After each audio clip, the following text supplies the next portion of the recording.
We are live, Chairman. Thank you. Good afternoon, everybody, and welcome to the Growth, Infrastructure and Planning Cabinet panel. Due to the ongoing coronavirus pandemic, the Council will be holding this meeting electronically. Members of the public may also attend this meeting in an electronic capacity, and there is a link on the Council's website for them to do so. Members of the Council are asked to keep their microphones switched off until called to speak, and to switch their microphones off again once they have finished speaking. Cameras may be held on, may be left on throughout the meeting if members wish. If you experience connection or other technical issues, it may help to switch your camera off. Cameras should be switched off if and when you are speaking, should be switched on if and when you're speaking at the meeting. To indicate a wish to speak, members should use the raise hand function, and the use of the meeting chat function is exclusively for voting. At the end of the debate on each item, on each item of business, there will be a vote. A member should vote using the chat function by indicating for, against, or abstaining. I will declare the result after each vote. We may have a break of 15 minutes or so every 2 hours, depends how we go and how long this meeting is going to take. I should just add that you will all be conscious of the fact that this meeting is being live streamed. Members of the press and public may also be watching. So introducing members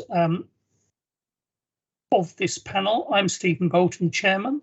There should be here Annie Brewster, Lewis Cocking, Esif Khan, Adam Mitchell, Rena Ranger, Sally Symington, who is subbing for Sandy Walkington, Sarah Talon, Nigel Taylor, and Alastair Ward-Booth, who is subbing for Jonathan Kay, and Paul Zukowski. So apologies from the same two who are being subbed. And for members' interest, I'll just remind you that if you consider you have any disclosable pecuniary interest in any matter, you must declare that interest and must not participate in or vote on that matter unless a dispensation has been granted by the Standards Committee. And if you have a declarable interest otherwise, you should declare that and then consider whether you should participate in consideration and vote on the matter. So item 1, minutes. I invite members to agree via the chat line that the minutes of the last Growth, Infrastructure and Planning Cabinet panel held on the 22nd of June are satisfactory. If you'd like to do so, please.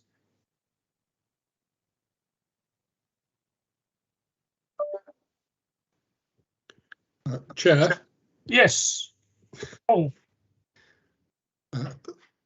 Thank you, Chair. I think this is the appropriate point to raise this. There was it's not an issue with the accuracy of the minutes, but it's a request about an action that's in the minutes.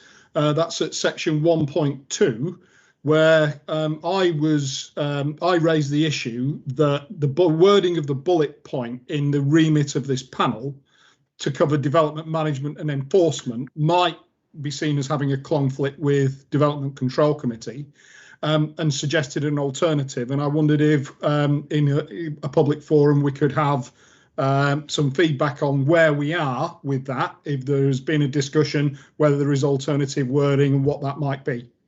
Thank you. Yes, the matter has gone to our legal advisors with suggestions of a change to make it clearer than it possibly is. So that's in the process of happening at the moment. Thank you very much, Chair. OK, thank you. OK, so that seems to be agreed by, certainly by the majority. Thank you.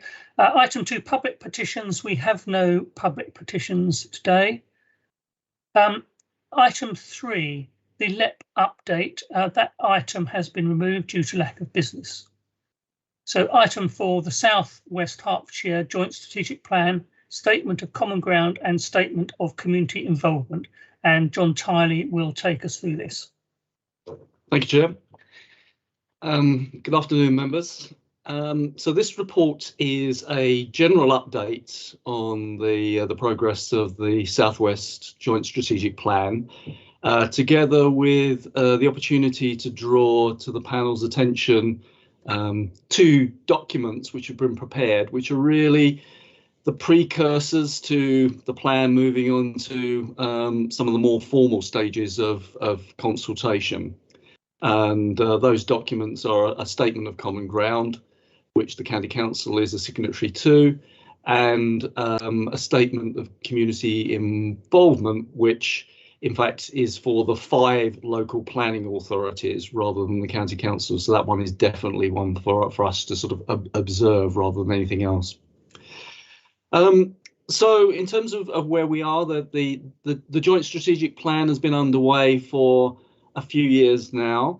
There was a memorandum of understanding, an initial memorandum of understanding signed back in 2018 when the plan set off, really just setting up the commitment of the 6 authorities to work together to try and deliver a statutory joint strategic plan.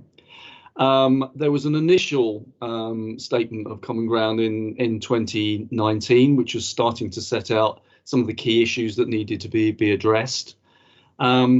But as I mentioned earlier, we're now starting to get to really the more formal stages of plan preparation. There's a lot of technical work that's been going on behind the scenes. At the moment, there is a lot of work going on a strategic vision for the plan, which is involving stakeholder engagement across the area of the plan. But the next stages are the ones where we're going to see the real wider public consultation and discussion of the issues about this plan, which will run to 2050. The programme for the work going forward is in section 7 of the Statement of Common Ground, and that maps out that it's anticipated that the first round of formal consultation, Reg 18 consultation on the plan, will take place in the spring of next year. And the timetable after that obviously will be determined to some extent by the issues that are raised in terms of consultations and various other sort of changes and challenges which the plan comes across. But at the moment, the intention is for the plan to be submitted for examination probably in 2024. So that's in overall terms where we are, and the kind of the route in terms of the progression of the plan. Probably the other thing to note is also that the governance structure for work on the plan is now pretty well established. There has been a technical officers group meeting monthly for a couple of years now. And that's, if you like, the group doing the sort of heavy lifting in terms of the technical work on the plan. But we now also have in place a chief executives stroke director level group, which are basically giving a sort of an overall strategic steer on the work that's being undertaken. And also there is a strategic planning member group, which is effectively the main member sounding board for the work that's being prepared on the plan, and that is executive members of planning and leaders from the districts, and Stephen Bolton is our representative from Hertfordshire County Council on that group. What I would emphasise is that is a sounding board. That is a steering group, and one of the key things about the plan, which is embodied in the Statement of Common Ground, is the fact that none of the decisions taken in that group basically trump the individual decisions of the individual planning authorities. Basically, if you like, the way that this plan will come forward is on the basis of any one of the parties having really a veto if things can't be agreed in terms of sort of the strategy being proposed. So joint working and continuing to discuss matters is an extremely important part of the process. In terms of sort of briefly then the two documents, Statement of Common Ground It's the way in which usually duty to cooperate issues are identified in a plan, in a planning document. So therefore, in the context of this being a strategic plan, it's really trying to identify those key matters which run across the boundaries of the 5 local planning authorities that are participating in the exercise, and also are likely to go beyond those boundaries into London or Bedfordshire or other areas. It also sets out the general sort of governance and timetable arrangements, and is that sort of public statement in terms of how that will go forward. The statement of community involvement, as I mentioned, is something which is necessary before Reg 18 consultation is undertaken, but it is something which is a matter for the 5 local planning authorities, because ultimately this plan, which is still anticipated, will be actually a formally agreed plan, part of the development plan framework. It's the plan of the 5 local planning authorities in the Southwest. We're a partner in this exercise, but we do not qualify as being one of the planning authorities. And so our role in this is really to safeguard issues of strategic interest, like transportation and other matters. I think probably, Chair, that's all I would say about this going forward. So in terms of members sort of and the update at the moment, the report is there very much for noting. If there are any observations in relation to the statement of common ground and SCI, we can take those back. But I think the other thing that I would warn is that this is the start of what will be quite a range of business on the JSP, which will be coming through this panel. Thank you, Chair. Thanks, John. Questions and comments, please. So Paul first. Thank you, Stephen. Just waiting for my camera to come back online. I actually have 4 items that I would like to raise. The first is on the report itself, item 6.2, which, if I get correctly, is Agenda Pack page 18. The financial implications for HCC. Very broad brush, high level, no numbers anywhere. And I wondered if we could have at least some indicative costs as to what our contribution to this would be. Not that I think we shouldn't be contributing, and I think we have an integral and important part to play, but it would be nice to get just at least a feel as to what the finances of this would be. So if officers could give us some idea, that would be useful. Point number 2, these are observations about the actual statement of common ground and the memorandum of understanding that sits underneath that. Page 21, this is a very basic one indeed. Section 4, key strategic matters. There's a typo in that. Should read strategic. So that's number 2. Number 3, this is Appendix 1 of the Statement of Common Ground, and item number 6, where it's talking about relationships and where the JSP will look to get memorandum of understanding with adjacent local authorities. Missing from the list, and surprisingly in my view missing from the list, are both North Herts District Council and Stevenage District Council. Welwyn Hatfield is mentioned and Broxbourne isn't mentioned. So there is a bit of a disjoint, I think, with what the memorandum of understanding expectations is as to where the JSP is going to talk to. And I think it's really critical, actually, that particularly North Herts, given the length of the border of the JSP area with that particular local authority, needs to be in that list. So that would be one of the observations I would suggest we feed back to the JSP itself. The final observation is one that might come across as a bit strange for me to raise, and that is the governance arrangements within the JSP. The current structure appears to be solely elected members from the administrations in each of the local authorities.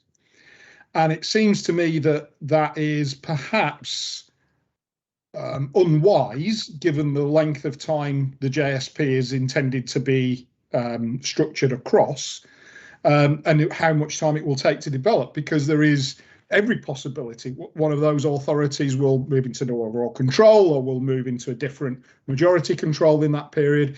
So the lack of opposition representation on the governance arrangements is, I think, unfortunate. I think I will leave it at that. So those are my observations. Thank you, Paul. Jonathan, would you like to come back on those? Yeah, certainly. So firstly, the financial implications. So no plane comes cheap, does it?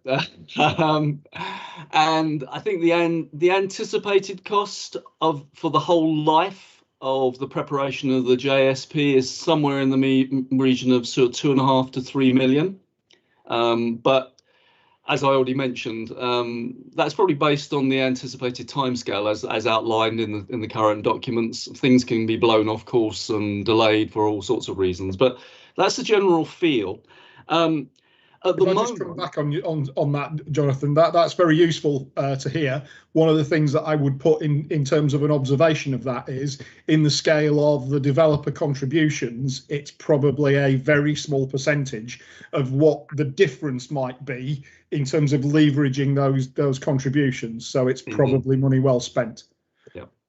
So in terms of the current situation, the JSP when it started off was very fortunate to get a sum of capacity money from MHCLG, which has underwritten sort of the beginning of the sort of the initial stages of the technical work.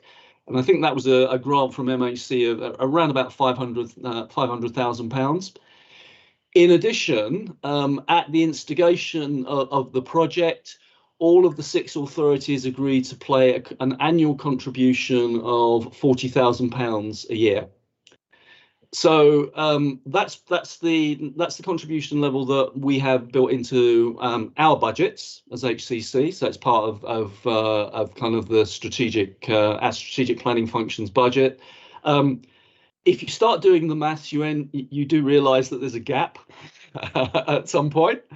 And one of the things I would say is that the bid for funding the balance at the moment is one of the things which is in the discussions for the Growth Board's growth deal propositions with government, on the basis, as you've already articulated, the benefits of having this plan are enormous, and therefore it's basically saying, come on, government, sort of give us some more help. And there's a similar bid in for to help with the funding of the North East Joint Strategic Plan as well, as part of the Growth Board's bid. But if no further central government funding is identified, probably in a couple of years' time, it may be that that the authorities, the 6 authorities, have to consider increasing funding for a couple of years to get it over the line. So that's where we are in terms of funding. Thank you very much for picking up the spelling on page 21. Relationship with other authorities. In fact, I have spoken to Chris Outersides, the director, about this, and I think it's probably his response was that it was on the basis of that paragraph starts with initially, and I think he acknowledged that that was a fair point in terms of why other contiguous authorities weren't picked up. So that's something that we will look to have amended. But similarly, I think that and the other thing that is not picked up is the relationship between this joint strategic plan and the North East Joint Strategic Plan. And as I thought it was the case, that just simply reflected the fact that when these documents were being prepared and discussed over the summer, it was still the fact that the North East JSP hadn't been as formally constituted. Now that is running with a very similar officer and member structure to this, right at the very early days of it. But so we'll probably look to include reference to the relationships between the two JSPs as well. And then finally, if I pick up the governance issue, it's probably something which has been debated all the way through, the plan, and I think it's probably true to sort of say the member steering group is a steering group. It's not where sort of all member business is meant to go. There are wider briefings at key stages that have taken place at key stages of the plan, which have been where there have been invites to all of the political parties within the constituent authorities. So there's been attempts to broaden that out to address specifically the issues that you're raising, really. So it is more a case of this is the steering group. The steering group sort of broadens out at key stages to sort of engage with a wider set of members in all of the authorities. And as I stressed, it's a steering group. Ultimately, all of the proposals of the plan go back to the home authority for consideration. Thank you. Thanks, John. Any other comments, questions from anybody? Sally.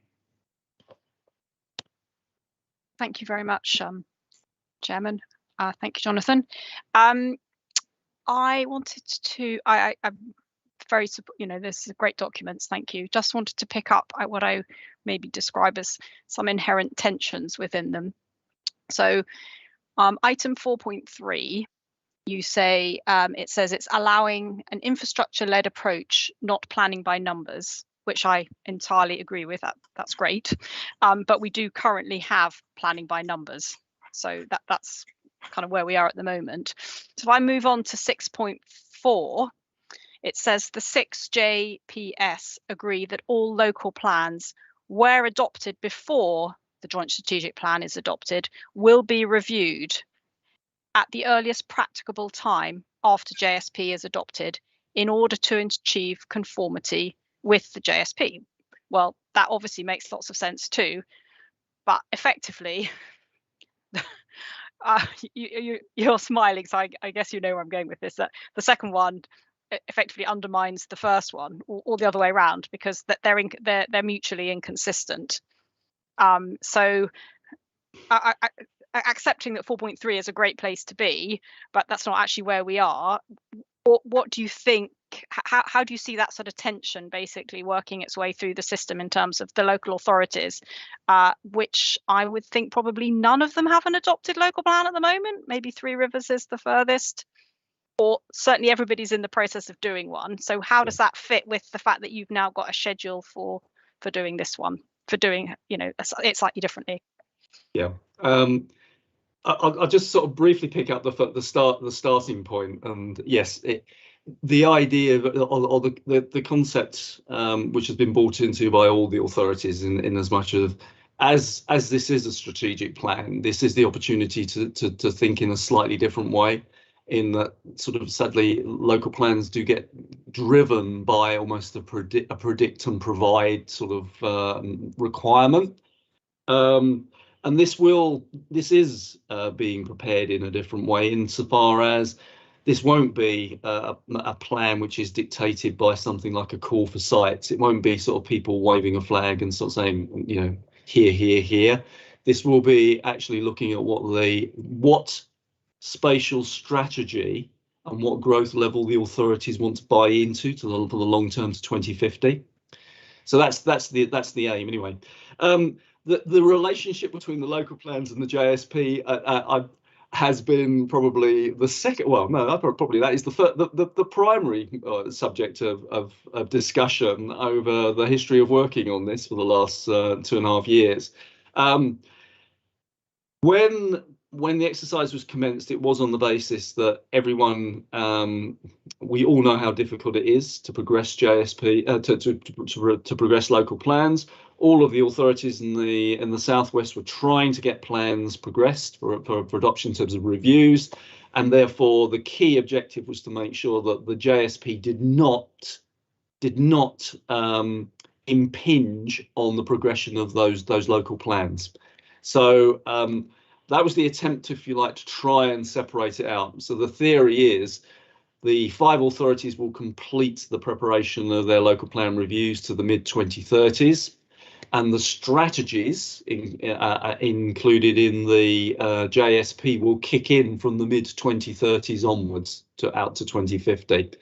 And so yeah, I know everyone's heart would sink, wouldn't it, and say, "Oh, I've got my plan over the line, and now I have to immediately commence a review because the JSP has started." But that's really what that's saying. It's essentially saying once there are local plans are in place to the mid-2030s, once there's a JSP in place to 2050, that's the time then to maybe go back and start to review the local plans and how they're taken forward, because they may change directions, strategic directions in some way. Yeah, it's difficult to disentangle that, and I hope that has made sense, but. It's something which we're going to be grappling with throughout the whole of the process. Yeah, thank you for that.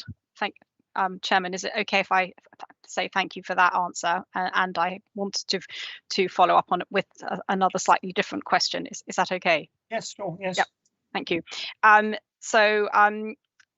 Yes, well, thank you again for that answer. As I said, for me, there isn't just a tension around the fact that they're going to redo their local plans. It's about the flipping it from the numbers led to the infrastructure to an infrastructure led. The latter being the preferable one, in my opinion. But I'll leave it as that. That's my statement. So I wanted just to address the issue of sustainability. So obviously the Sustainable Hertfordshire strategy is, incredibly important platform of where Herts County Council is.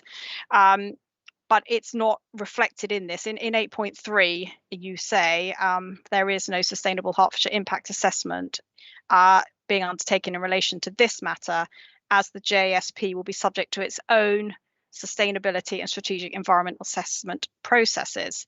So how do you make sure that those are aligned with what the county council's sustainable strategy is? If it's outside of your control, then you've effectively, I'd say, I don't know if you have, but effectively you've delegated it. Right. I mean, one thing I'd say is that the strategy is a county rather than a county council strategy, isn't it? Sorry. Yep. So it is a partnership document. So the reason we made the statement in 8.3, and this is something that you might see in certain other, well, in fact, our minerals and waste plans now go to the Environment Cabinet panel. One of the things which is agreed is that where there is a sort of a legally defined system of sustainability appraisal and SEA, which is the case with a statutory planning document, then to conduct the assessment in terms of the Hertfordshire strategy doesn't work. I suppose it's the fact that it can't override the statutory thing that the plan has to go through. So the plan has to comply with NPPF, with the sustainability appraisal, with the SEA requirements, and which are laid down in legislation. So if you like, the Hertfordshire strategy can't trump that. It will be a very important consideration, and I mean, I think one of the things which hopefully we have picked up in the report, I know at some point, is the fact that one of the major opportunities that strategic plans give you is to really address some issues relating to climate change at a far more strategic and effective level, and a better level than you can at sort of individual local plan level. And so climate change is absolutely at the forefront in terms of issues that will be addressed in this plan. And hopefully again, this is one of the things I'm sure the local plans all have got it embedded because they're required to embed it in their plans now. But it is an aspiration of the members who committed to doing this that this plan should have climate change at its core in terms of any strategy that comes up. Okay, well, thank you very much for that reassurance. Thank you, Chairman. Thank you. Asif. Thank you for giving me the opportunity to speak.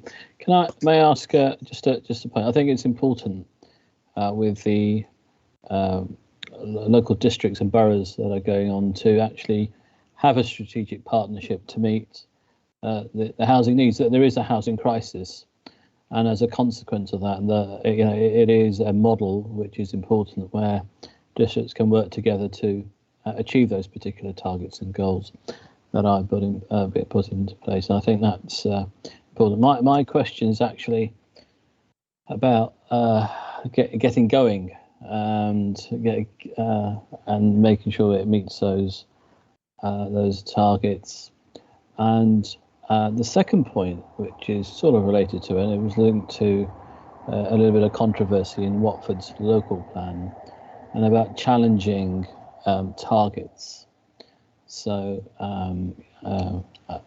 there was a point about challenging the targets that came within Watford's numbers. I'm sure other districts may have that same controversy. So could a challenge be put on numbers within these strategic plans by a amalgamation of these districts together? Or is that a bit too controversial for a strategic plan? For me, it's actually trying to meet those particular targets and get going, rather than waiting for one district to build towers and another district to use up its greenbelt, etc. It's about cooperating and working together and seeing where the right plan, where the right developments can happen, and making sure that the strategy and the infrastructure is there.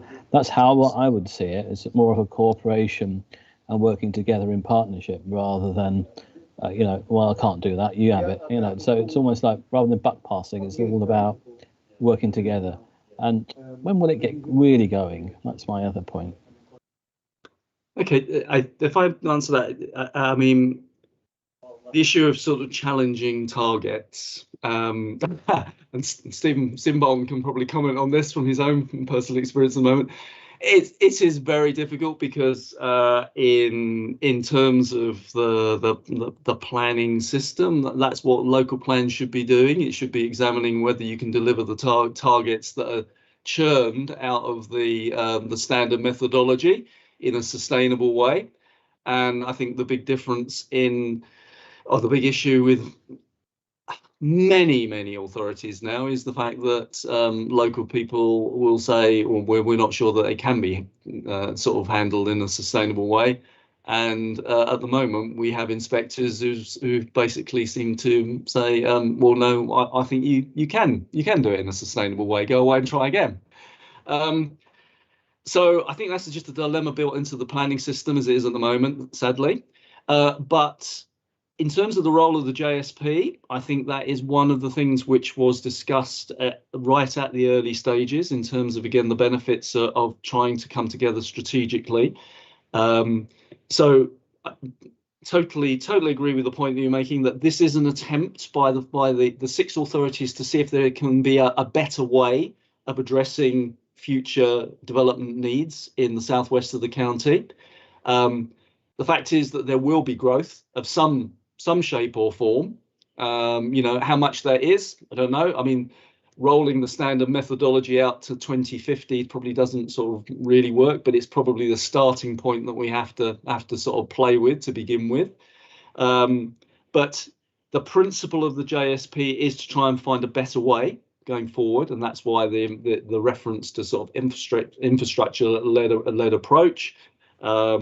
Trying to sort of examine what the best spatial strategy might be to actually cope with the levels of growth that the authorities agree that are trying to accommodate. When will it kick in? I think that goes back to the sort of the previous question, really, with Sally, in as much as the agreement that we've reached to get the plan sort of underway is that the 5 authorities will continue their local plans to the mid 2030s and get those over the line, and then the strategy of the joint strategic plan will be the way in which the 5 authorities move forward from that in terms of their next reviews. So that's effectively the timeline and the agreement at the moment. Having said that, I mean, I think we acknowledge, and I mean, one of the things that, with the best will in the world, there's probably nothing more flexible, and it always goes backwards than the timetable for a plan preparation.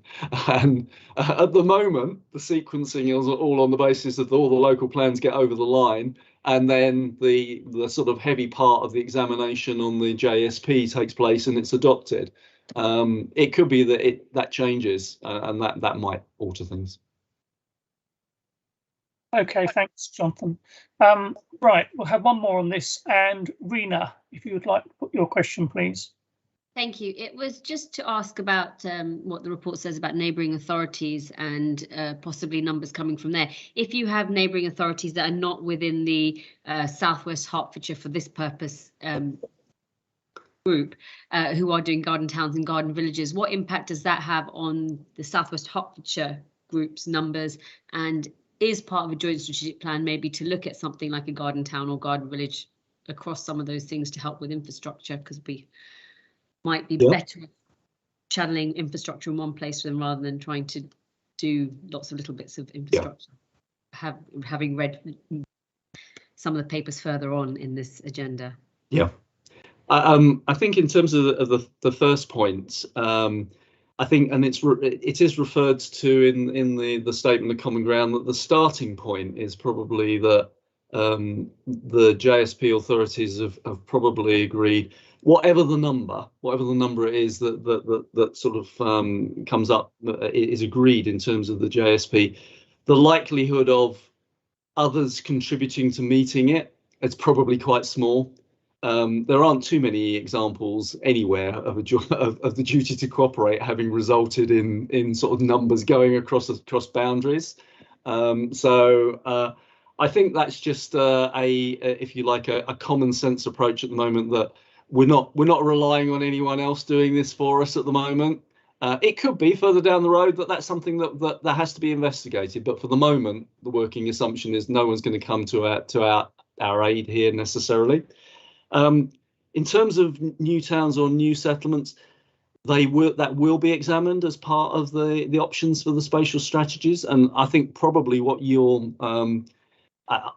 the consultation that takes place next year, the first Reg 18 consultation, will be an issues and options sort of consultation, and it won't be talking about specific locations. It will be talking more about, well, in terms of meeting future needs, we could go down, sort of strategies which are based on trying to find locations for new settlements or new villages, or, is it best to extend? Is it best to intensify? That sort of debate, and really talking about the advantages and disadvantages of those approaches in the context of South West Herts, which ones look as if they might work better. So it certainly will be the subject of the debate next year. Okay, thank you. So the recommendation here is that we note the report. If you're all happy to do so, would you show in the chat, please?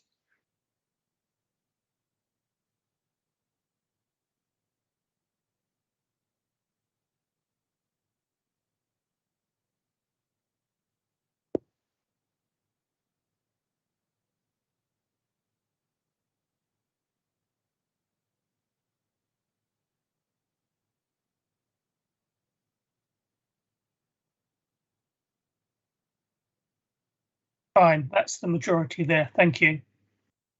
Right, item 5 then is the Hertfordshire Infrastructure Pipeline, and Sarah McLaughlin will be dealing with this. Good afternoon. Thank you, Chair. Members will no doubt be aware that County Council officers have ongoing conversations with our local authority partners as they develop their local plan work. and identify infrastructure projects to support growth scenarios and mitigate the impacts of development on behalf of existing and future residents. Just to let you know, I'm joined by Charles Thompson from my team today. He helped compile the background work for this paper, so he might be helpful if there are specific questions relating to the detail in the report. The report covers a number of relevant areas, is intended to provide members with an update on the impact of infrastructure demands in Hertfordshire, and specifically on behalf of Hertfordshire Services. Members will be aware that the Infrastructure Funding Prospectus document, which was endorsed by a Cabinet panel in 2018, provides an estimate of infrastructure costs at that point in time. But things move continually as our local authority partners evolve and develop their local plan work. The 2018 funding gap of some 3.6 billion will likely increase with the new wave of local plans coming forward in the southwest of the county. County Council officers have been working to develop a pipeline of County Council projects, so there is more information available on the risks for the County Council in terms of supporting growth, but also so that there is information available on projects so that if ad hoc bidding processes are opened by government or other stakeholders, we'll be in a better position to articulate our requirements on behalf of the County Council ask. So this is Sarah, could you put your camera on so we can see you, please? Sorry, Chair, I hadn't realised I hadn't clicked that on. That's better, thank you. Thank you. So it's very early work, and the intention is to report back to members at future meetings on at least an annual basis. You may be aware that infrastructure delivery plans are usually provided in draft form to support the examination process for a local plan, but these are not often updated or iterative documents. So it's important for the County Council at least to have a clear understanding of the list of requirements we've promoted through that process and updates on the delivery section of infrastructure as sites come forward for development. If, as expected, housing delivery increases in future years and the rate of funding for infrastructure will obviously also increase, some of this is provided by on-site provision on strategic development sites, but many projects are the result of cumulative development in Hertfordshire. There's a table at paragraph 5.6 which notes that there are currently more than 450 projects identified at a cost of about 3.3 billion, with a potential funding gap of over £1 billion. The larger ticket items are ordinarily, for the County Council anyway, transport or education projects. And the graphs shown in the appendix aim to illustrate the impacts on a per service and per local authority basis. And the information has been extracted from the infrastructure delivery plans or IDPs. Obviously, there's a mismatch between funding available or proposed at the current time and future requirements. Needs will not only be met by developer contributions. The County Council has experience of securing funding from other mechanisms to bridge gaps, such as the HIG process at Harlow Gilston, where we secured over £170 million of funding. But these funding streams are not at present guaranteed. So we may have a need to understand the projects required to meet our statutory responsibilities. We may need to think about prioritisation of funding and potential future changes to the way services are delivered, which will of course evolve over time. We will continue to ensure that we engage with our LPA partners to ensure that infrastructure is identified at the earliest opportunity. Plans coming forward under the new MPPF are expected to place greater emphasis on infrastructure costs and viability at the local plan stage, as opposed to the later stage of planning applications. This is all within the shadow of potential planning reforms, which may change the funding landscape for developer contributions to a national levy. And we await further details on this aspect, which are expected this autumn. From a County Council perspective, it would be much easier if there was an allocation of funding directly to us from that levy. The report commits to maintain regular updates to panel on matters as the pipeline project work progresses. We can look at governance processes for prioritisation if that becomes necessary. We continue to support the Growth Board in their discussions with government to attract investment into Hertfordshire, which could potentially release funding for infrastructure projects. And of course, we continue to liaise and coordinate with our LPAs as their plans develop. We also consider a review of the Prospectus document from 2018 will be necessary and an iterative document that can be updated would be very beneficial. But for today's report, the Cabinet panel is invited to note the contents of this paper, and officers will prepare for an update paper following government announcements on any potential planning reforms. I'll leave it there, Chair. Happy to take questions, obviously. Thank you, Sarah. You say in the report that we're expecting to hear from the government on planning reforms in the autumn. We are now in the autumn. Is there any indications when this might be? Well, I'm hearing from colleagues in other authorities that it could be within the next few weeks. We were expecting something shortly after the summer recess. I know there's a lot of debate happening in Parliament today, so hopefully not too far away. The intention would be to bring a report which combines all of the impacts of those planning reforms to panel at a point in the future. Yeah, okay, thank you. Right, questions, comments, members? Paul. Thank you, Stephen.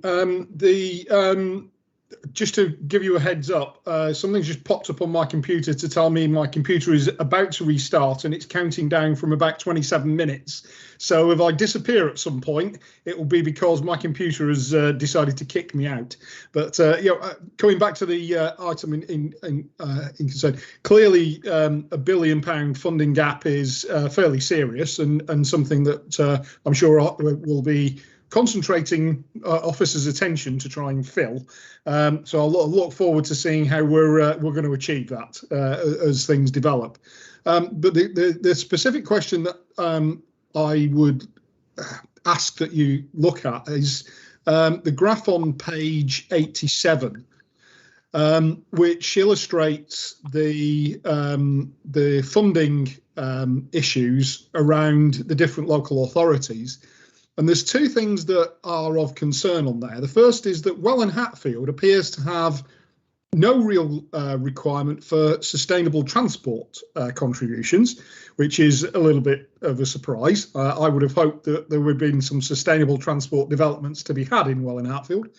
But the other one is the massive highways roads contribution in East Herts, and in combination with the graph on page 89, which shows just how big that funding gap is. This for a local authority with a signed off local plan, that's really quite worrying because the expectation, of course, should be that a local plan to 2036, I believe it would be, would actually cover significant chunks of the infrastructure from developer contributions. But what this graph is showing us is that that just isn't the case for an extant local plan.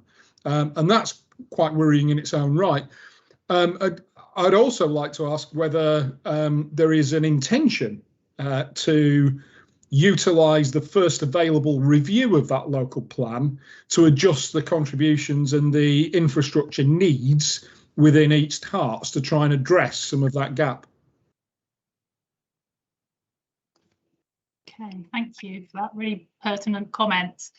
Charlie might be able to comment on the sustainable transport matters for Welwyn Hatfield. I don't have the detail on that. I do know for East Herts part that a significant amount of their infrastructure funding gap is related to the inclusion of the formerly MRT project, now known as HART project, and also for strategic transport improvements around Hertford, which were big ticket items outlined in their IDP.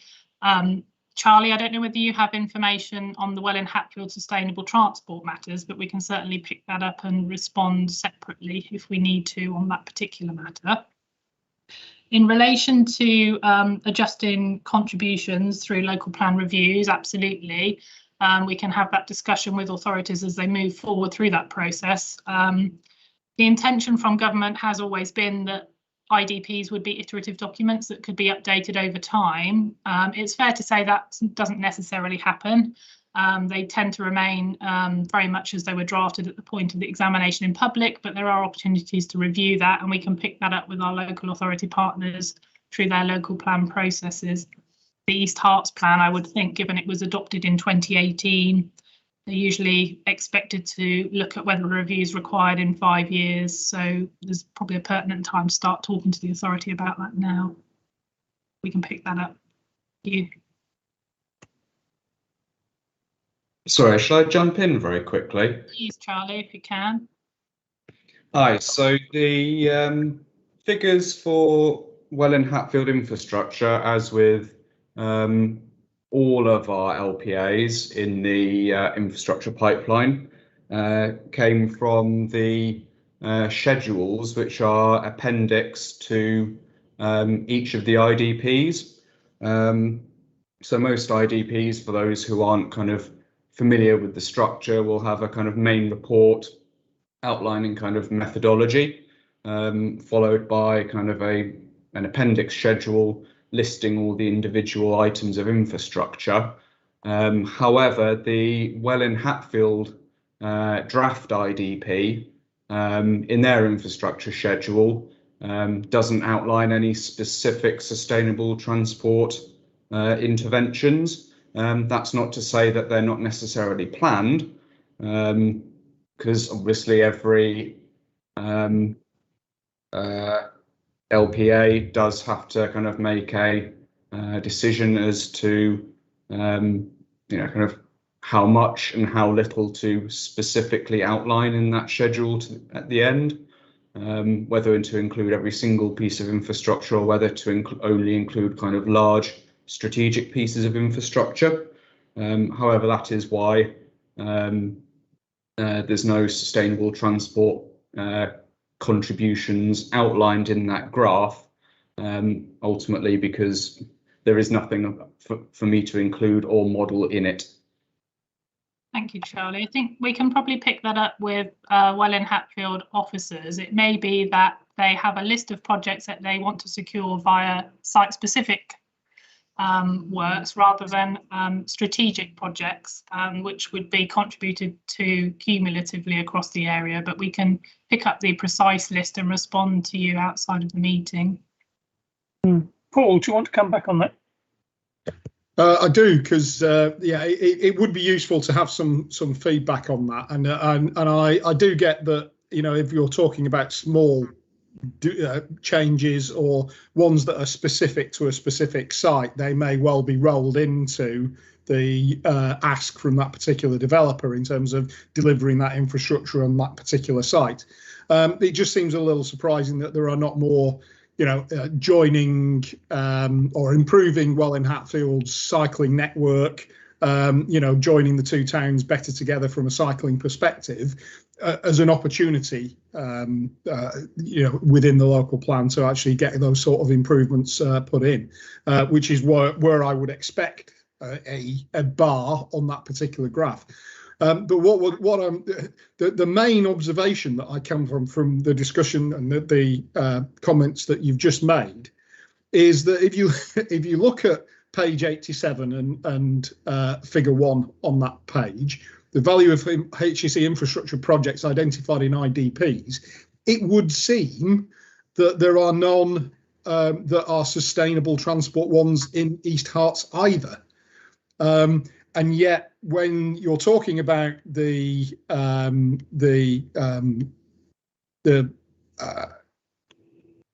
gaps shown on page 89 in East Herts, the outline suggests there's some of the remaining gap, but you're saying that the remaining gap is the MRT, which would of course be sustainable transport. So how much of the identified gap is actually sustainable transport projects, and how much are we missing an entire bar off the earlier chart that they just didn't link to sustainable transport that should now be rolled into the gap that's identified for East Herts going forward?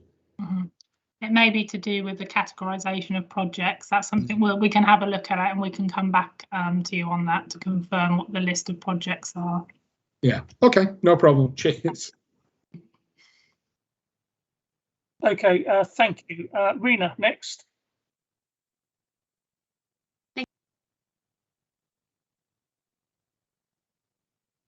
You're muted. That's it. Sorry, it was just to ask about Three Rivers District Council. In the notes it said they were recently consulted. Why were they not consulted at the same time, or was there a difference, or what has caused the difference? Right, so Three Rivers have recently consulted with us on their current version of the local plan, and the timeline for their consultation with us compared to the time the report was drafted didn't align. So the intention would be that once we have an updated IDP from Three Rivers to support their emerging local plan, that their elements of infrastructure items, the catalogue of projects that have been identified through that local plan consultation will be added to this piece of work. It's just the timelines for their consultation happen to coincide with the point at which this data and the report was drafted. But I assume it was requested at the same time as everybody else. Yeah, so yeah. All on a different track except for Three Rivers. Yeah, it's just their consultation on their emerging local plan was happening at the same time. So we didn't necessarily have all of the detail and an updated IDP at that point in time when the data was pulled together. We now have that information. So we'll be able to update that for a next iteration of this report. Thank you. Sally next. Thank you, Stephen. Thank you, Sarah. I just wanted to ask you, so obviously we've been asked to note this report. So in noting this report, is there anything that we feel as a council we should be changing? I mean, we are looking at some very large gaps, particularly on highways and sustainable travel, which we've talked about already. So it's great, and I don't have a problem noting it, but I guess in noting it, is there anything we should be doing moving forward? Because presumably building 100,000 new homes, as we're going to be doing, is only going to make this situation worse unless we make changes to address it. Absolutely. So I think we're already in a better position in some ways in terms of having a collated list of projects that we can present if funding opportunities arise for us to apply for. I think having the discussions from the Growth Board and the great work they're doing with having conversations with government, we're also feeding into that process as well more recently, which is positive news. I think that we will need to understand what the planning reforms mean in terms of an update to legislation and mechanisms for securing developer contributions. That's a bit unclear at the moment. I think the main thing we could be doing is looking at a review of the infrastructure funding prospectus, which provides a more updated position as to what's happening, particularly in the Southwest, which we can start to do. It would be helpful to do that in conversation with the Growth Board. So it would be something we'd look to discuss with the director of the Growth Board, because it's a partnership arrangement. The original prospectus document was a partnership document anyway. So I think it's something that would be better addressed county-wide. I think it's obvious that the numbers are big, they're scary. But it is the nature of funding infrastructure nationally. We're not alone as an authority in terms of facing these infrastructure challenges, and we are coordinating and hopefully learning from other authorities as to different ways of maybe looking at infrastructure provision. And I know that it's an agenda item for the Growth Board going forward, is to look at creative ways of funding infrastructure. Obviously, we have opportunities like the HIG process that came up through the Homes England process. There are the road investment strategy bid forums and various maybe public-private sector approaches that we could consider, working with the DfE on school delivery. So I think there are opportunities for us to develop that work. Officers are already discussing what that might look like for Hertfordshire. I think from my perspective, what was key was to raise this as an agenda item through panel and make this a regular item, so that also we can let you know when we have successes. So when things are delivered and infrastructure projects are coming forward, actually in the background, that's highlighted through this panel process, so that it's clear to residents where there are benefits of growth. It's not just about loads of new housing. There are beneficial projects that are happening in the background as well, and I think it's about prioritising and maybe promoting some of that work as well, which will be quite useful. But yeah, can't underestimate the scale of the problem. And certainly as officers, we don't have all the answers, but we are working very hard behind the scenes to formulate a plan. Great, thank you very much. Thank you. No other questions, then we are asked to note the report and prepare ourselves for another report once the planning details come out of the government. If you're all happy with that, would you show in the chat, please?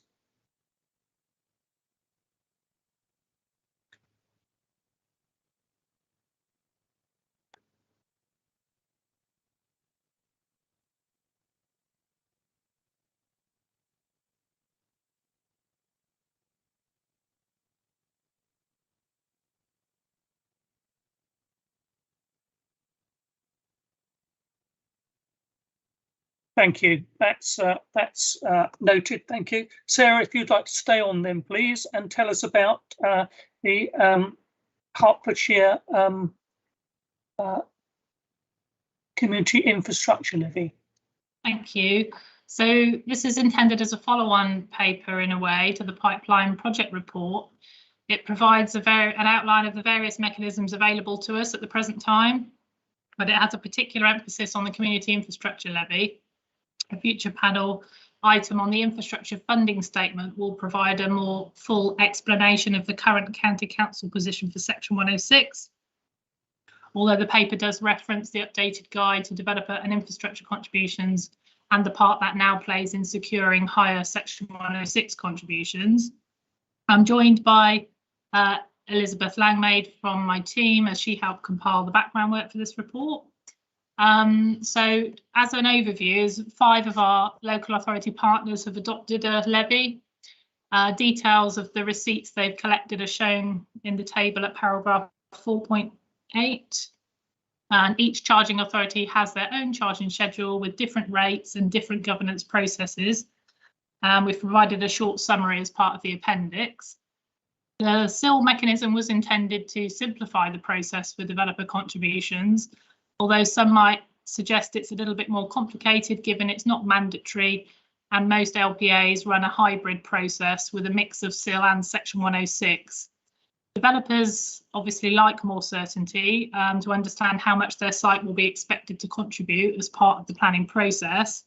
SIL is more flexible in terms of the scale of projects you can fund, and the scope for how it is spent can change over time, as opposed to Section 106, which is restricted to those projects listed within the legal agreement.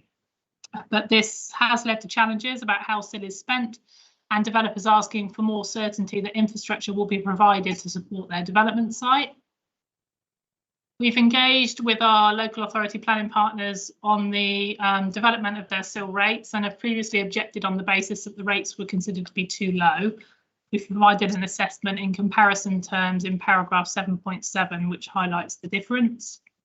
Obviously, again, we now present this paper in the shadow of imminent planning reforms, which may change the landscape of development contributions, but we felt it was helpful to bring together a report on SIL across those LPAs that charge it in one report so that the panel was aware of the combined Hertfordshire position, because otherwise the matters are only reported by individual charging authorities on a per LPA basis. Engagement with our partners on SIL has been inconsistent for a number of reasons, not least because historic Section 106 continues to support service development, although it won't last. There are match funding challenges. Our own match funding opportunities are fairly limited, and typically our SIL charging authority partners are hoping that the County Council can match fund some projects. Some SIL charging authorities have collected relatively small amounts of SIL and have been waiting before they open their bidding processes to allocate funding. And at least one of our authorities had decided to prioritise funding for a specific strategic project until fairly recently. And of course, this is coupled with multiple governance processes across each of the charging authorities. We're keen to work with our partner councils on allocation of funding towards county council projects, and work will continue behind the scenes to identify projects with our services, with a view to approaching our SIL charging authorities for a discussion on funding allocations, and we can report the outcome of those discussions through future papers. We would prefer more alignment between charging authorities and to work together to implement one bidding process. It would enable us to hold a more regular internal SIL review process for bids, so that services were ready for bidding rounds and infrastructure projects and spending identified and prioritised in advance.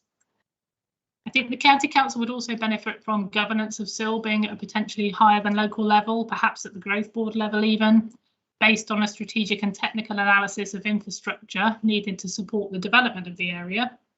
Current legislation doesn't support this route though, and that was one of the responses we made to the recently consulted planning reforms. The SIL system is more effective at a higher level. There are examples in London, for instance, the mayoral SIL and also the Greater Norwich area. The Greater Norwich example is a combined authority, so they're permitted to act as one for the purposes of SIL charging. So the County Council will need to await final details of the proposed new national infrastructure levy and hope that the issues raised by county councils and our local planning authority partners have been considered and incorporated. But obviously we need to follow that up with a paper once the announcements are made. So for the moment, the panel is invited to take note of the contents of this paper. Obviously happy to take questions, Chair. Thank you. Thanks, Sarah. I'm sure many of members from their individual boroughs and districts will have been party to putting in their comments to the government on SIL, as indeed we have at the county. So, comments, questions, please. And again, we're waiting for the government to tell us what they're going to do. Paul. Thank you, Stephen. I think the observation that I would make is that the complications of the SIL system seem to be disadvantaging the county council. The amount of SIL collected for HCC projects at 650k on that table is a lot less than you would actually hope were coming towards major infrastructure projects, because all of these projects will have produced households that have children that need educating, and you kind of look at it and go, why is there not more of a contribution there to education provision? So it is somewhat worrying.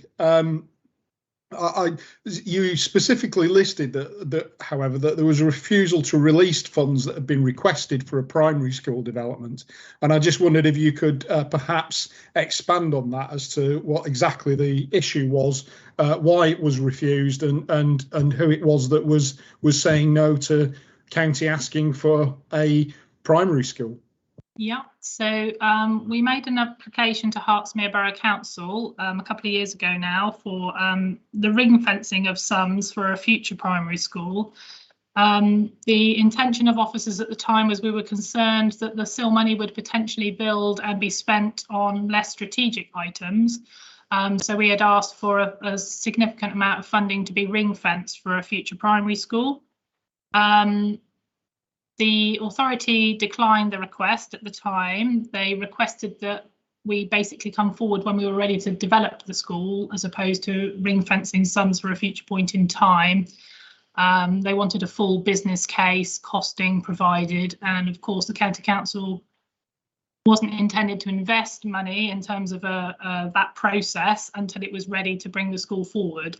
In actual event, the numbers for primary school children in that area, which was in Boreham Wood, haven't materialised to date. So that isn't a project that the county council has had to bring forward. But that was the process that we went through with Hertsmere Borough Council. The intention would be, when that school is required, that we will need to make a new approach to the borough for funding towards that project. Okay, thank you very much for that expansion. So that, Sarah, is not actually refusing, but refusing it now. Yeah. Yeah. Okay. Thank you, Rena. Thank you. That's a different kind of question I'm going to ask. But I was going to ask: is there a list of perhaps how much has been spent by Hertfordshire in different authorities, and what the shortfall is? Because if you have a local authority that chooses to levy a very low SIL rate or no SIL at all, and Hertfordshire County Council is having to pick up, is there any holding to account or conversation that maybe still needs to be changed in that area?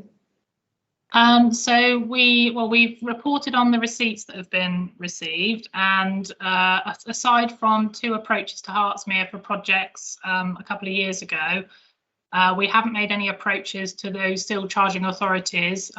Watford, for example, had decided that they were going to fund the Metropolitan Line extension project through their SIL in its entirety. They've recently released that funding because the project is on pause indefinitely. So the intention would be to start to have conversations with Watford Borough Council, for example, on bringing forward SIL bids for infrastructure projects. I don't have data on me on the list of county council projects that have been brought forward in those areas and what potentially might have been secured via SIL. I would suggest it's probably fairly low. Services have been funding infrastructure improvement works through historic Section 106s that we've been holding, but those numbers are dwindling now. The amount of unallocated Section 106 is near to nothing. So most of the funding now will, discussions have started to turn to those SIL charging authorities. We're working with education colleagues at the moment on a couple of ideas for projects in the southwest. So in answer to your question, I think you were basically asking were there projects I think that had come forward that we could have secured SIL for. That's not my understanding. I don't think we've been disadvantaged by not having the SIL made available to us, but I think that is likely to be the case as we move forward and Section 106 diminishes. Does that answer the question? Thank you. Thanks. Adam. Thank you. Sarah, I'm looking at the table on 4.8 and I can see that Stevenage has only had £10,000 of receipts average per annum, and I know that they're new to it and that there are various reasons for the level that they set. Is there going to be a review of that sort of rate that Stevenage is going to collect? Because I heard that there was going to be at one time, but also do the officers at Stevenage really understand the importance of collecting SIL money towards infrastructure? Because that table there doesn't really demonstrate that they do. Stevenage did offer to review the position of their SIL rates. I would imagine they're probably waiting to see what happens with the planning reforms, if I'm honest now, given that we may be moving away from SIL and Section 106 entirely. We do have regular conversations with Stevenage. We have a good working relationship with their officers. Not without its challenges, given there are viability issues in Stevenage, especially with the town centre development projects where there are brownfield sites with significant abnormal. So I wouldn't suggest that officers don't understand the importance. I just think it's a very challenging area. I think the low receipts against Stevenage are actually because SIL isn't necessarily charged at the point of commencement. It's charged some way down the line, so they don't get the funding immediately once the planning application starts. There's usually a bit of a delay for getting in receipts, so it may be that by the next time we report on Stevenage and SIL, the numbers will be higher. Thank you. Okay, thank you. Sunny. Hi. Stephen, thank you for letting me speak again. Thank you again, Sarah. I don't really have a question. I just really wanted to follow up and say that personally, speaking for myself, I'm supportive of the comments that you've made about it being probably more effectively if it's controlled centrally. And I'm certainly supportive of it being much more uniformly applied across the county, whatever comes out next. So basically just wanted to offer some support for your recommendations. So thank you for that. Thank you. Okay, no more speakers. So the recommendation is we note the report and once again prepare ourselves for the update on the government in due course. If you would like to agree that in the chat, please.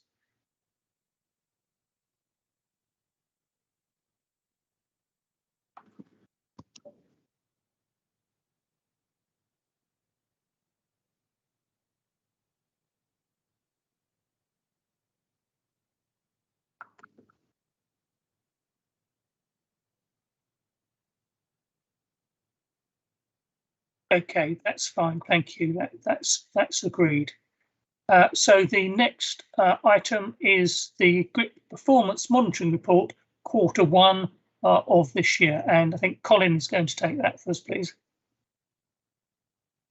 Thank you, Chair. Good afternoon, councillors. Colin Haig, Assistant Director of Growth and Place. What we've got here is performance monitoring of the growth and planning functions, partly inspired by the recent redistribution of functions to the Cabinet panels and partly by an internal audit that recommended some new ways of doing things. In essence, it's to show you how we are doing against our statutory functions as a planning authority, albeit only for a limited number of issues compared to district councils, and also to look at all the other planning work we do in terms of engaging with districts on local plans and commenting on their planning applications. And what I've tried to do is set it out in quite a simple form, so the performance at a glance page just shows you how I believe we're doing in terms of coloured thumbs and the result where it's possible to define one. So the first two indicators, speed of decision making and quality of decision making, relates to the county matters applications that are submitted to us and determined by us as the county council, namely waste and minerals issues. You'll see we don't get many of those applications, and hence it's not, compared to districts, this is an important figure to keep an eye on as to how your planning service is doing. It's not quite as relevant for the district, for the county, because fewer applications means good performance or bad performance can particularly skew the result. But nevertheless, the government keeps an eye on these and we submit them every year to the government for monitoring purposes.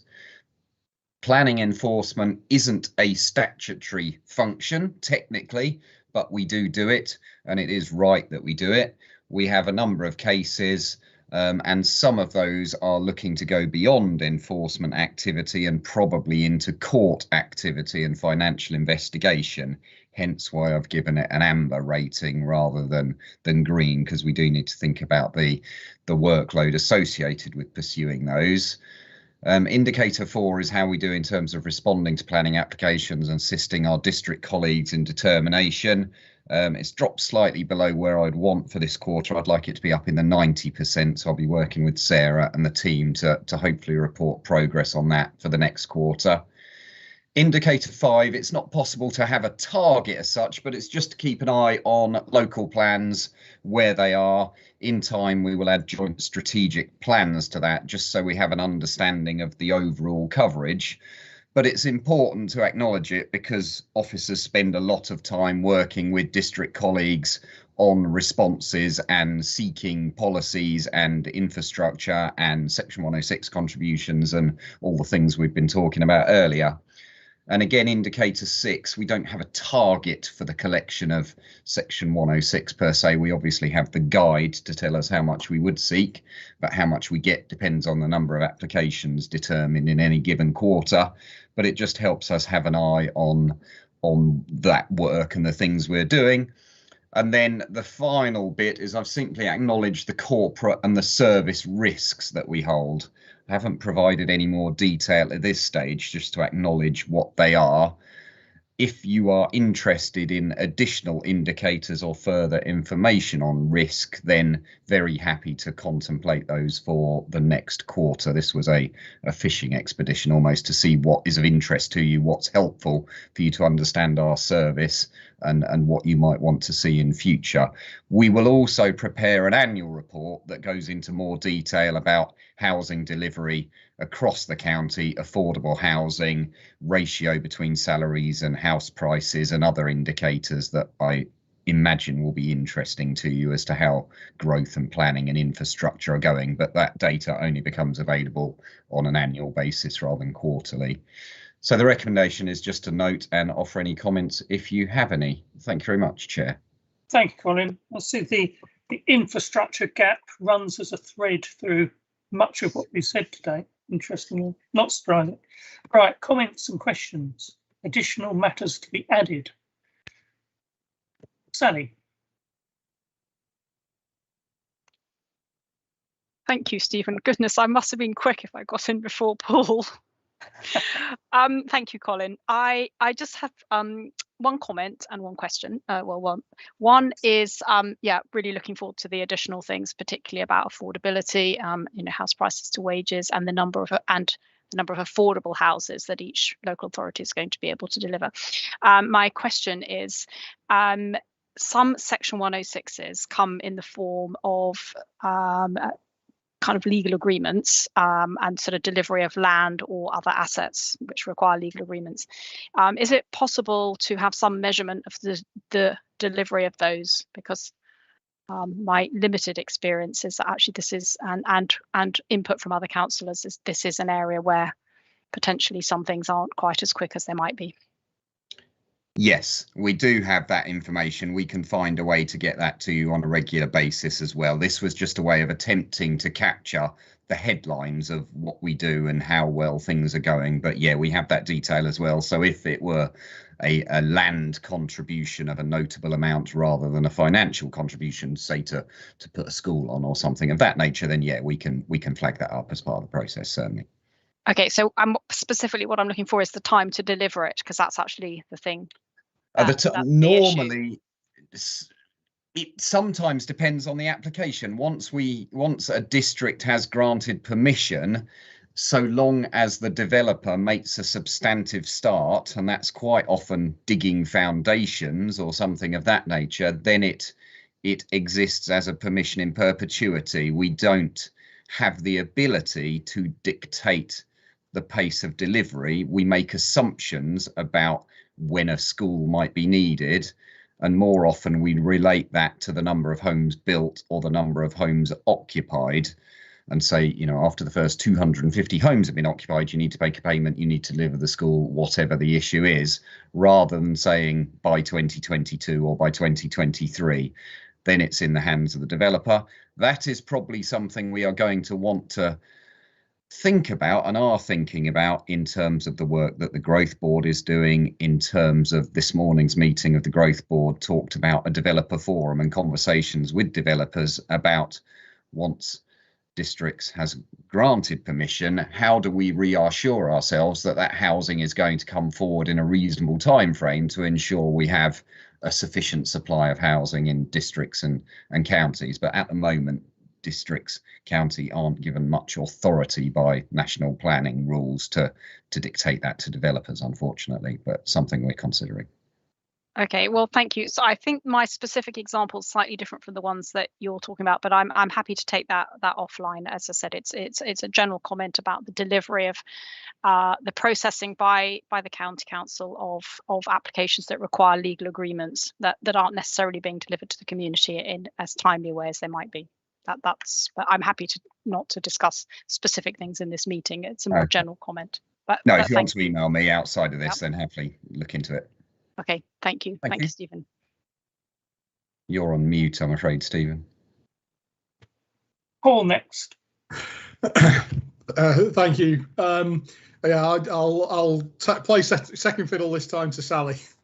So, not quick enough off the mark. It was just a request or suggestion for another metric. It might be quite useful, I think, to look at staff loading and staff casework burden going forward. I know it's something that Stephen, yourself and I were seeing on a regular basis when we were on the Borough Council Development Management Committee. I just think it might also be a useful metric in here so that we understand what the staff pressures are within the growth and infrastructure groups more widely. So I just wondered if we could perhaps consider adding that as a metric for next time. Yeah, I think that's feasible. Well, certainly I'll talk to the exec member, but yeah, I'm sure we can give you something on the number of staff, relate that to the workloads we're showing in the indicators I've given you today, and particularly the caseload for DM as well. Yeah. Okay, thank you. We won't be following the Scottish example and going down to a 4-day week for everybody. We'll never get anything done if we do that. Adam next. It's just a quick question. Could you remind us what a Regulation 18 and a Regulation 19 is? Yes. It's in the table in Indicator 5. No, sorry, that's planning speak. Regulation 18 is emerging options of a plan, so to test possible sites, possible policies, and Regulation 19 is the stage just before you submit to the government, so you're asking for comments on policies you intend to submit and have examined. So it's a two-stage process in the local plan preparation. Thanks. I'll resolve that for the next meeting. Yeah, thanks, Colin. It is something that we do endlessly at all levels of councils. We put in things that we think everybody immediately knows, acronyms and all sorts, and we don't necessarily all know them. Next is Nigel, please. Hi, thank you. I'll just make a comment on acronyms quickly, that every industry does it and it annoys everyone from outside the industry like crazy. The solution is always expand them on first use. And anyway, my question for Colin was to follow on from what you said to Sally, that you're saying you wait until, let's say, 250 homes in place before you start planning the schools. My perception is that if someone moves into a new area and a new house, they want to put their children into school immediately, and they would not want to move them once they're in a school and they're settled.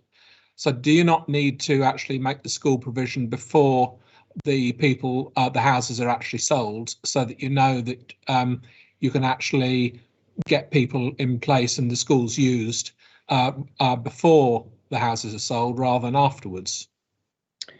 Certainly desirable to have a school as early as possible, so new residents moving into that area start creating a community and sending their children to the local school. The counter view you will hear from the development industry talking about sites is, well, we have to build and sell some houses to have any money to build the school. Quite often development sites are financial entities in themselves, rather than the developer carrying vast profit from the last scheme to pre-fund the next scheme. Detail in the process, but that's how the conversations normally flow. But certainly our aspiration is to secure the needed infrastructure as early as possible in the delivery of a scheme. My observation and experience from limited experience I've had of this is the developers will do everything in their power to stop having to part with money any earlier than they have to. We are left with the problem of the communities that are created as a result of this. We're also left with the problem of the road journeys that are created if someone has to travel too far to take their children to school. And my view is that if it causes the developers a problem, they have my sympathy, nothing else. Really, they are making vast profits out of building houses in these circumstances through the concession of releasing land from Greenbelt, and they really must be told that they've got to do what they have to make the communities work afterwards. Thank you. Right. I'm happy to take that view into developer negotiations. I would greatly appreciate it. It is, of course, not just the developer who makes the money out of the Greenbelt turned to housing land, but the landowner himself. Yes, I totally agree. And maybe if they paid a little bit less for the land and made a little bit less profit, they could afford to provide or fill that gap we have with all the road infrastructure we need. That they are making money. A lot of people are making money out of it, but it's not the council, and we're left with the problem, unfortunately. Not the council, certainly. Right, Lewis is next, please.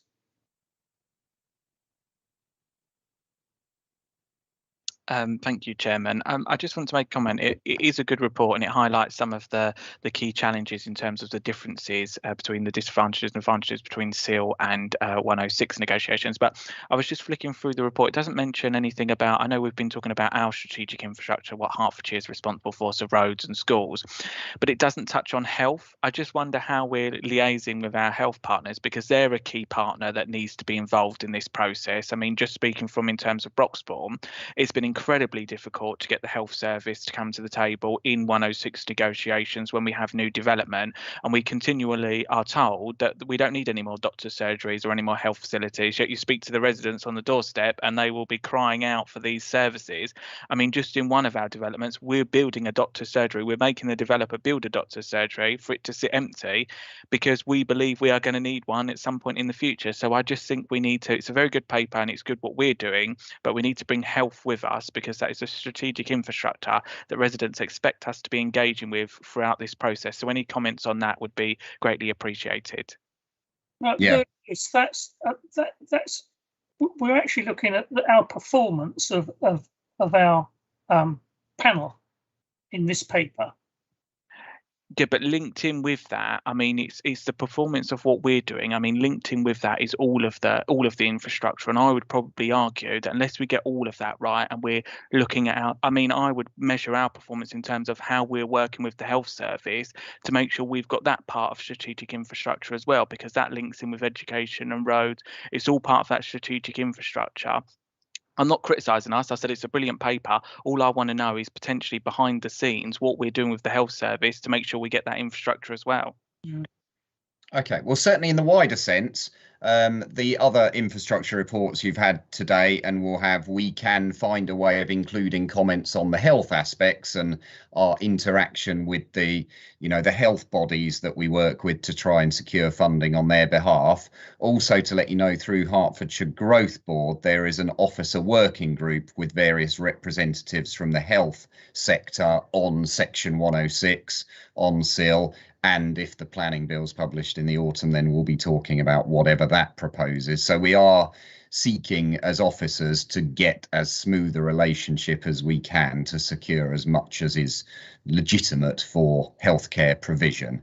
So perhaps we can update on that at some point and bring a paper on how we're doing in that regard. Brilliant. That's all I needed to know. Thank you. Okay, thank you. No other hands up, so we need to note this report, and Colin will take away the comments that we've made and look at them and see how we can incorporate them in the future. So if again you would like to put noted in the chat, please.